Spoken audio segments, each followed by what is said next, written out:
นี่จะเป็นตัวรุ่นเรื่องครับพี่น้องแล้วเด้อสำเร็จเห็นละยังดีตัวเสื้อมันนะยังติดเสื้อนะ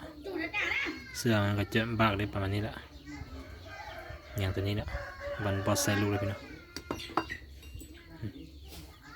ผมก็จะเห็นแบบนี้นะพี่น้องเห็นแบบง่ายๆนะ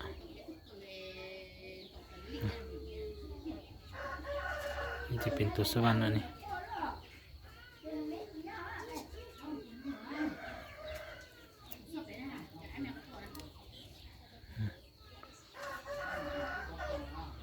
นี่จะเป็นขึ้นลำตัวนี้นะพี่น้องขึ้นแล้วมันจะออกประมาณนี้นะ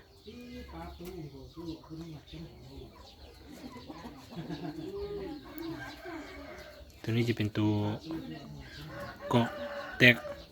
กปอนนะพี่น้องเวลาสักแล้วดึงแล้วก็ปอนมันจะไปล่องนี้นะงั้นแล้วมันจะออกนะ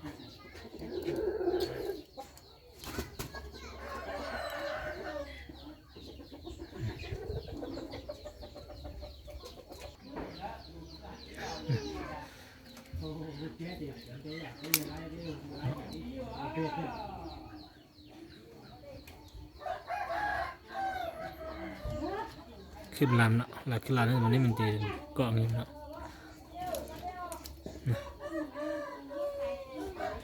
ประมาณนี้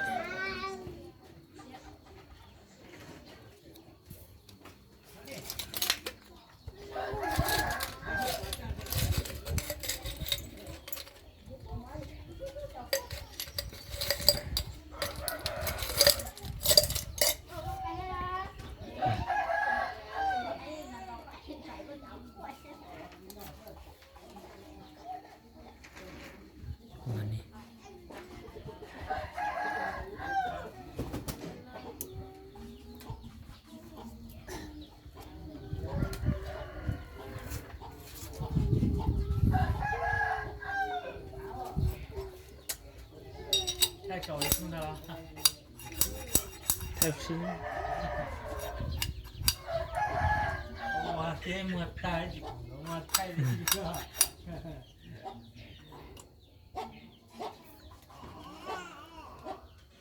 ตัวนี้จะเป็น18มิลตัวไหนตัวไหน18มิลนะ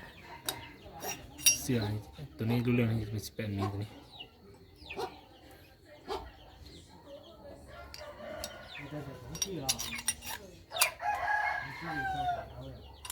จะเอามือบักนี่ครับพี่น้อง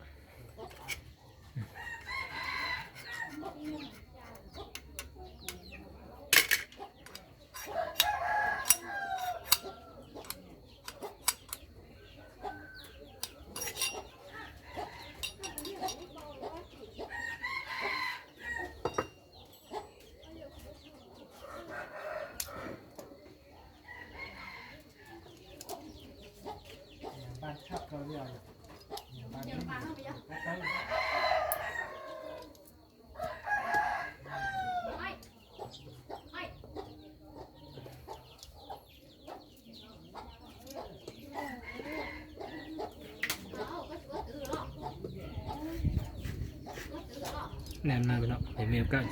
ถอดไปเบื้องนึงเนาะตัวนี้เอาตัวนี้ปิดตัวล็อกในนะตัวนี้ออก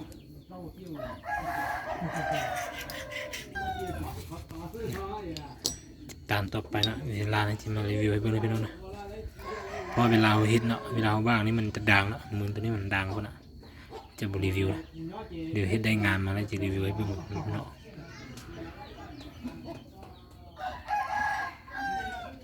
ตามต่อไปเนาะ